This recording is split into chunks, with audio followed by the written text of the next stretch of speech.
اور اب کچھ خبریں کھیل کے میدان سے۔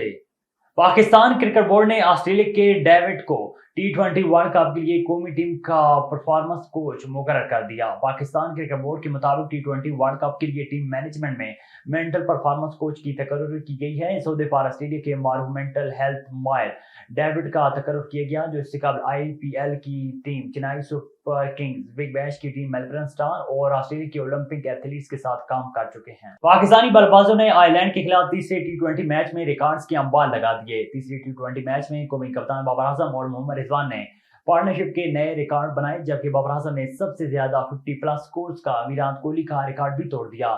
اس کے علاوہ بابر اعظم نے بین وائٹ کے ایک اوور میں 4 چھکے لگاتے ہوئے 25 رنز بنائے۔ یہ پہلا موقع تھا کہ جب کسی پاکستانی بیٹر نے ٹی20 انٹرنیشنلز کے ایک اوور میں 25 رنز بنائے۔ پاکستان انڈر 12 ٹینس ٹیم کا تربیتی کیمپ PTF ٹینس کمپلیکس اسلام آباد میں جاری ہے۔ Pakistani team ATF under 12 team event میں شرکت کے لیے 17 مئی کو نیپال روانہ ہوگی۔